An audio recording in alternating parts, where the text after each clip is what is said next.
So I'm going to go ahead and start the recording now so I don't forget it. So it is 1:02, and those of us who are here, and those who are not are not. Hey, Timberly,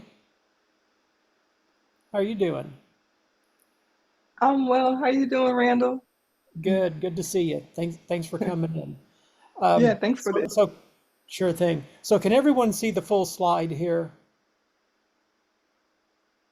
or is Yep. it being obscured by people's faces? Nope, I can see it.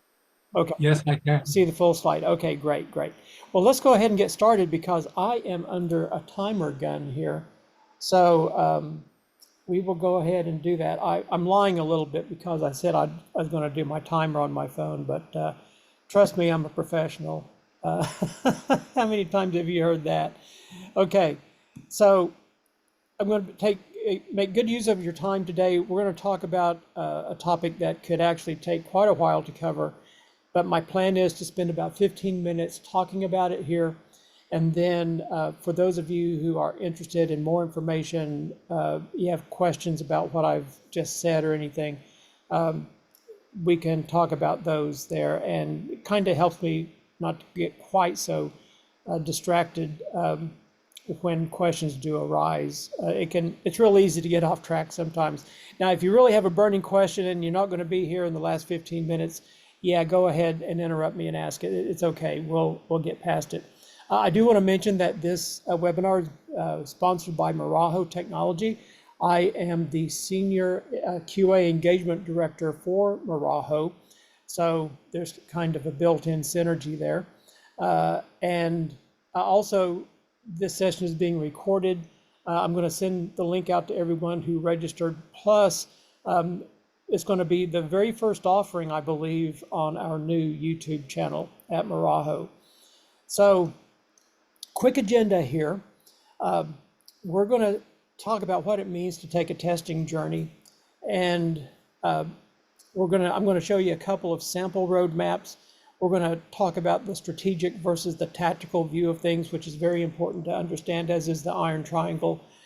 And then how in the world do you define these goals? And then where do you go from here? And then finally, Q&A.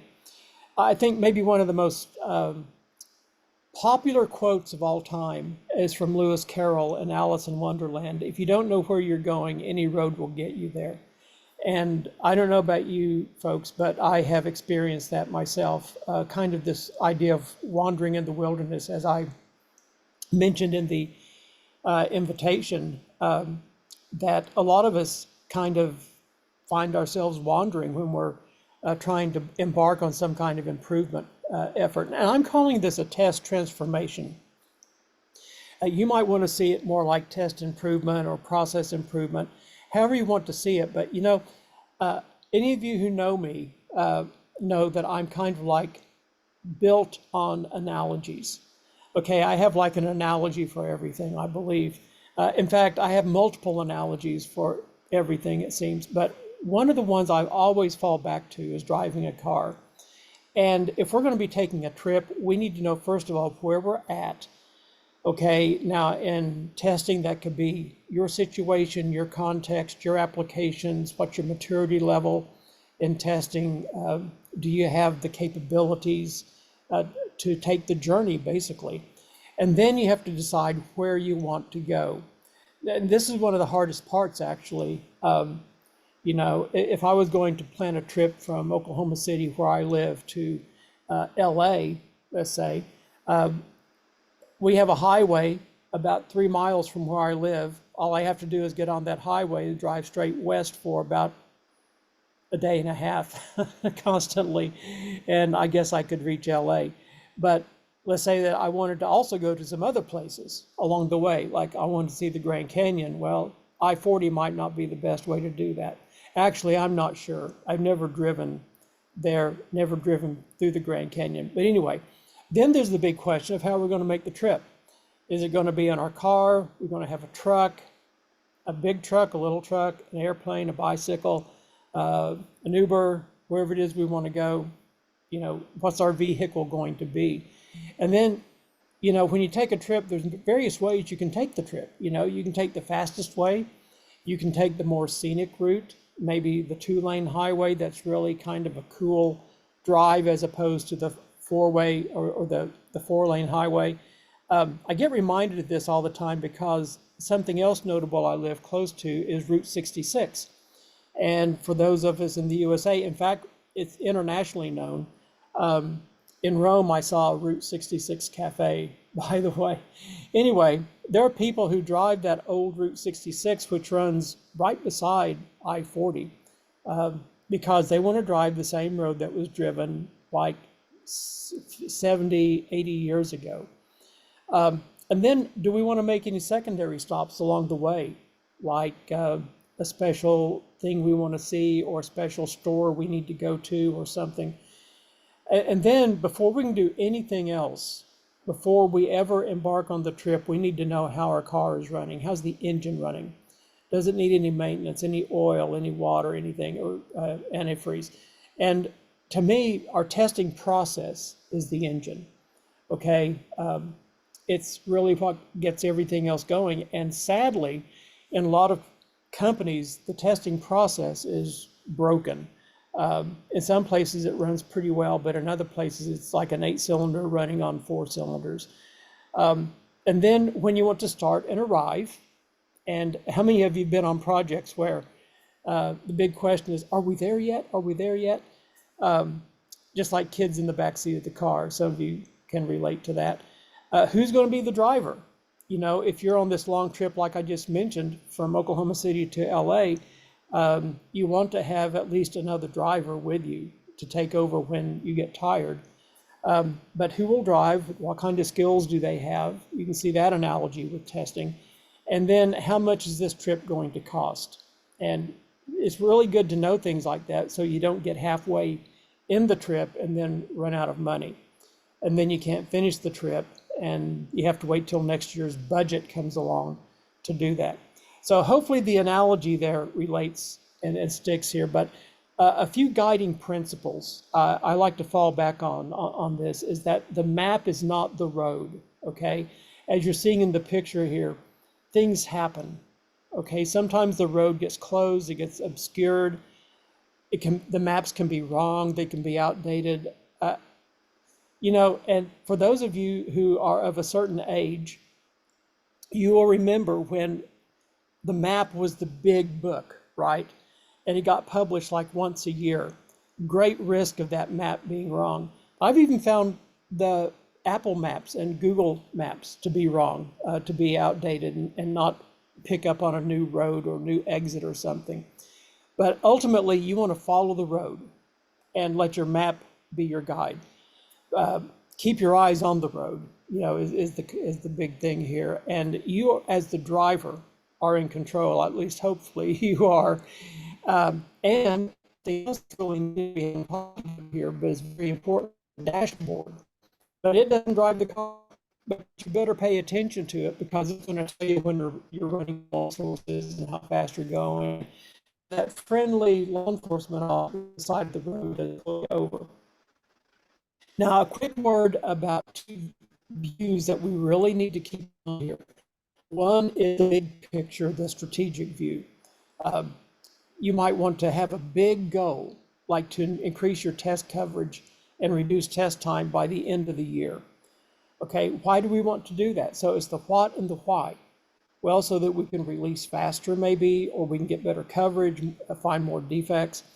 And keep in mind that each defect carries with it a pretty high cost. This one bullet point in this one slide gets more attention, and I can definitely back it up from Capers-Jones. Right now, the average cost per defect in the US is 16 grand. And I think what happened was once all the security breaches got mixed into the pot there, it really increased that. It used to be like $4,500 or so, but anyway.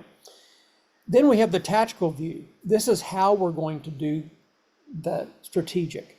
Okay, this is more like the how, the who, the when. We have some things we're going to do here. We're going to automate where we can. We're going to do unit testing. We're going to do end-to-end testing. You can see all the various tactics that we're going to apply here. But whatever it is for you, you want to try to get those nailed down. Now, this is a very busy slide. Okay, this is my first sample, but don't worry, the second sample is not going to be this bad. For those of you, Jonathan, with a DoD background, this kind of slide will look very familiar to you, because this is like, you can imagine it was like something that DoD would put together. It's very busy, but it does show the major goals, like defining the testing process to begin with, optimizing and implementing test cases, implementing risk-based testing, and then it just kind of wraps around, increase the visibility of testing, and so forth. It gets into automation here. Why goal number 6? Well, we have to do the other goals before we're positioned really to do that one. Now, not all of these are sequential. They can be done in parallel or whatever. And in fact, I'm going to show you a way that you can see that a little bit differently. Now, here is a less cluttered view of the roadmap with a little dashboard built in it as well.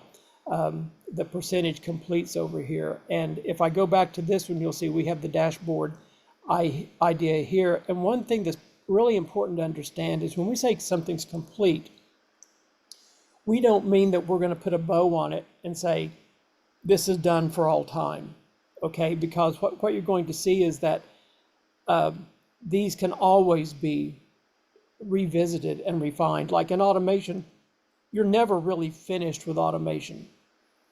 But you'll notice that over here I have kind of a legend as well to see kind of how each of these are going. It's a little bit more visually pleasing.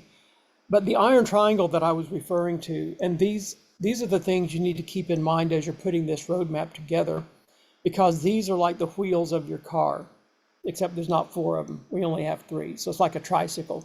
But you have the process up here, and then you have the tools, and then you have people. And just like you can apply this to development, to security, to all kind of things, you need all 3 to be going together for effective testing. And I've had some people, some companies I've gone into that none of these 3 things were working. But basically the thing that you have to do is ask in each of these areas, where are you strong and where are you weak? And you can certainly do testing with just a process and people, but without the right tools and applying them correctly, it's just going to take a long time. So many of you probably heard about the goal question metric paradigm, and it's just simply you define a goal, okay, like define the testing process. You ask yourself some questions. Well, do we know the current steps in performing a test? Can we find a model process who can help? And then you identify the metrics and the data that can help you answer those questions, and then you're on your way to meeting that goal. So I've just kind of shown 3 goals here with that. It's super easy to get your hands around. Now, this approach is one that I've used for a long time. When people say, I just don't know where to begin, I say, okay, make a list of about 9 or 10 things that you want to lay out as goals, and then we'll arrange them in what we can do in the short term, like the next 1 to 2 months, what would be more like a midterm thing, like a 3 to 4 or 5 month goal, like in this case, increase the visibility of testing, do the tool proof of concept. Those kind of things might take a little bit longer. And then the things that we're going to take the longest, we can say, well, we're going to deploy a center of excellence. We're going to automate our regression testing. And those are the long term. The magic of this approach is that if you start with the short term, you can start on all these at the same time, actually. And you start on the short terms, it gives you your quick wins. So you have momentum to do the midterm and the long term. You don't wait for 6 to 9 months to do these. You're starting on them now, okay? But it's just going to take you longer to get there. But these let you show some quick progress. And I found that to be a pretty helpful way of doing this. Now, I know that was a lot of information, but hey, I promised you a 15-minute webinar, and here you go. Now, what are the next steps? Okay, first of all, I would say if you want some slides and in fact some templates for you can see that you can get the slides directly from the deck. I'll send you my original slide deck. Just drop me an email there at randall@marahu.tech. I encourage you to download the recording if there's some other people in your organization that want to see this.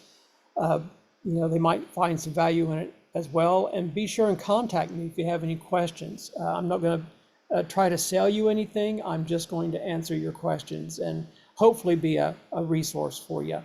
I encourage you to check out the website at marajo.tech. Also, to understand that this video, like I said earlier, is going to be on our new YouTube channel. But most importantly, enjoy the trip, okay? You want this to be a journey that is not arduous. You want to be prepared for it. You want to have the right resources so that it doesn't become a death march, okay? That's one of the most important things. And with that, I will say thank you. I did this in 15 minutes, thereabouts. And now we're going to open it up for any questions that any of you might have. And I'm going to see if I can get the participant view back up here again. There we go. Okay, so any questions that I can answer or address in any way right now? Yeah, Kevin. Oh, you're muted. There you go. Of course, I'm muted. Mm-hmm. All right. How do you handle testing a product that is fully developed and has no documentation? Great question. Okay. In fact, hang on just a second as I get behind me. That was why I wrote this book. You can't really see it, Testing Dirty Systems. Because there's a lot of software out there that's been fully developed. Some of it's really old legacy, some of it's fairly new. But no one ever really took the time to document anything. And so it doesn't leave you with much for a basis, right? And the alternatives are not great, okay? I'll just say, the thing that I've done before and then later found out even the IEEE said was not advisable was to more or less retrofit requirements. You know what you're seeing, so let's write a requirement around it, or let's write some kind of test objective or something. And like I say, I did that for a while, and then in the IEEE standard, I think it's 830, the one on software requirements, or the old one was 830, I think. And it said that the writing requirements, I'm kind of paraphrasing, I'm definitely paraphrasing here, but writing requirements after the fact is likely a non-productive activity, I think is the way they put something close to that. What I tend to focus on is, I guess the thing that's worked out best for me is to rely on test objectives and write them at a level of detail that you can say, okay, here are the things that we are testing for.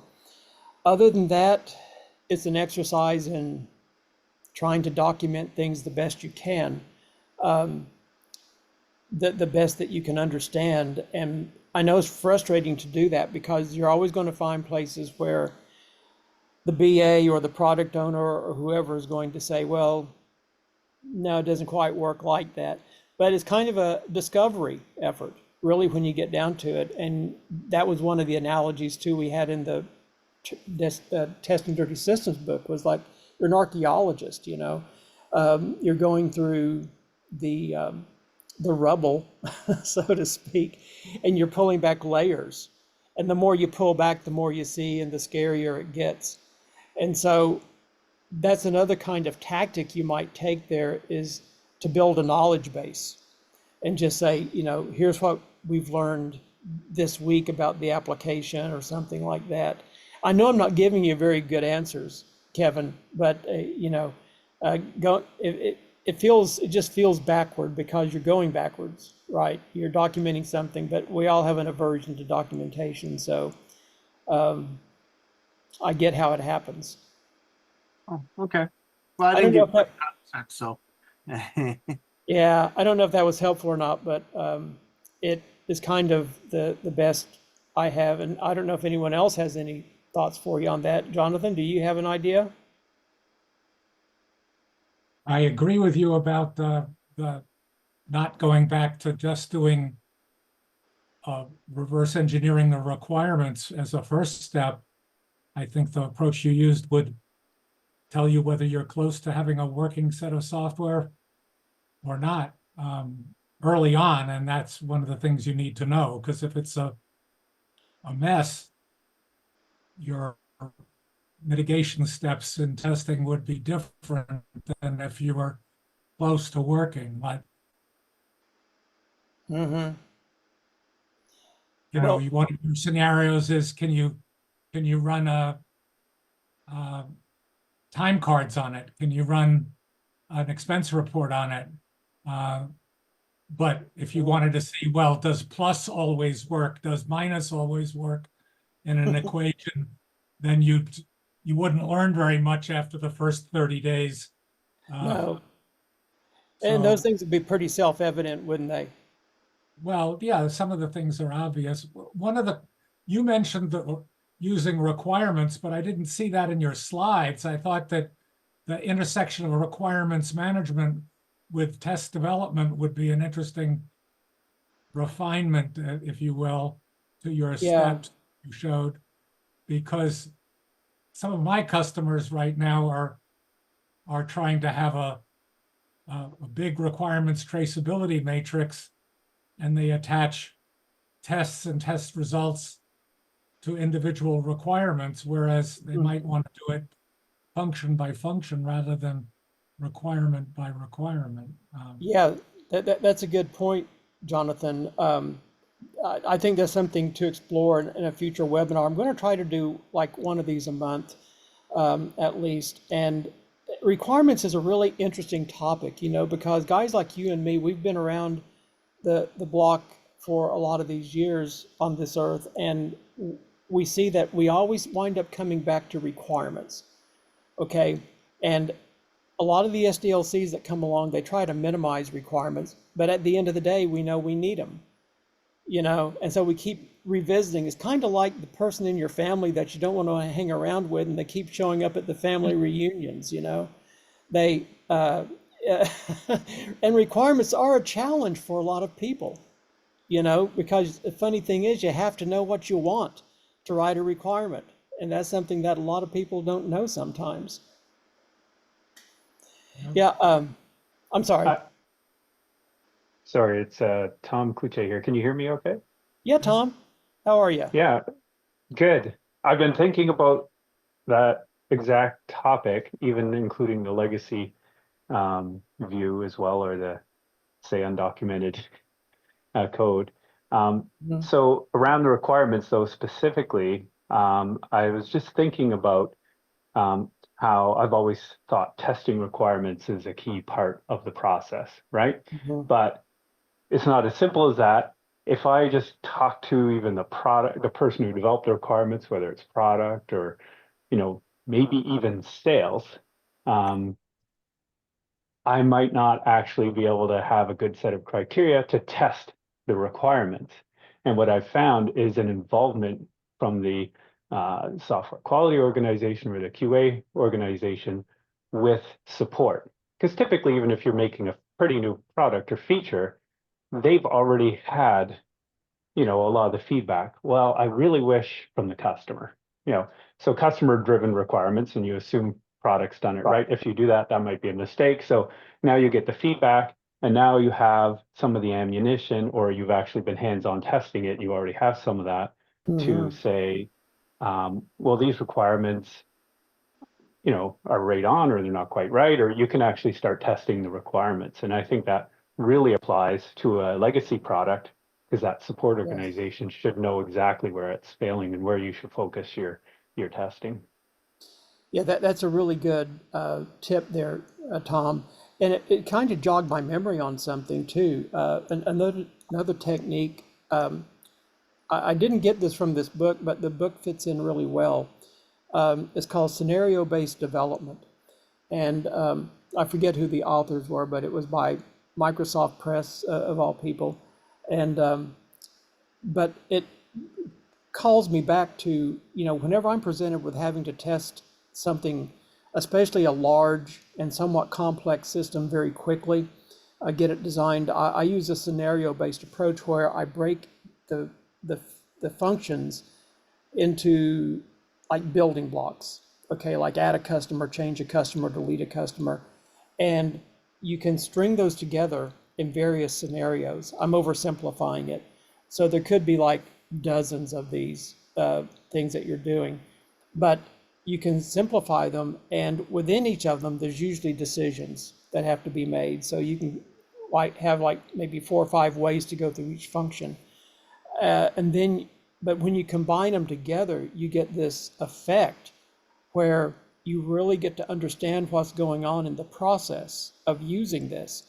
And then from that, you can kind of see where the gaps are, and especially where to focus in testing. I mean, I did a lot of this back even as far back as during Y2K, when I get called in at the last minute to test these large complex systems that had not been documented, that no one knew. In fact, that's one of the techniques I talk about in that book, Testing Dirty Systems.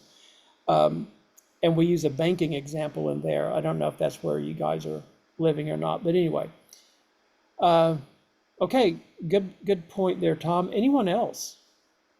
No, and thank you. Yeah, that was some good add-ons to that to help me think through it. Cool. Question. Testing Kimberly? SDKs. Yeah. So how are you when you defining the test process? Have you done an SDK before where you have different clients and then they have like a separate back end from the front end? When you define that process, are you pulling each client separately, or do you consider it all one since it's the same SDK? I kind of, usually the testing process rises or is above any specific development platform or anything. It, those definitely are in the tactics, okay? They're in the how-tos. They get really, really detailed though. So I start out at the higher level and just say, you know, okay, what's my procedure going to be? And by the way, there's a difference between the procedure and a process. And the SDK tends to get more down into a procedure, how we're going to do things. But you have the procedure, you have what my input's going to be, what my output needs to be, how am I going to test it? I use a workbench approach. Maybe that'll be a future webinar on defining your test process using the Deming workbench approach. It's pretty high level, but it can get down into those weeds, and there'll be places where, yes, you'll separate what the tester is going to provide as input, and then also what's going to be expected from the dev in the IDE or whatever it is that you're actually interacting with there for the testing. Mm-hmm. Don't know if Okay, that thank helps you. at all, but sure. No, a little feedback because I'm working with my first SDK and we have multiple clients and multiple backends, and it gets a little discombobulated when you have different things going on the same kind of project. So just getting some Yeah. feedback. Thank you for that.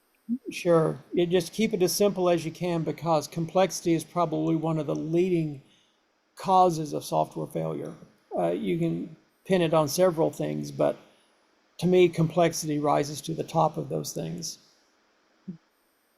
Okay, folks. Thank Well, thank you, Timberly. We are at 30 minutes past the hour. If anyone else has any questions, I'm happy to field them, but otherwise, I've taken enough of your Friday afternoon here, I believe. Anything to close out before we say goodbye? Thank you, Randy. Thank you, Thank you. Randy. you. Happy testing. Yes, happy testing. Thanks for all of you for being here, and keep an eye out for the link for the recordings and the slides, okay? Thank you. Will do. Have a Okay. good one. Thanks Have a much. great weekend. Thanks, y'all too. Bye-bye.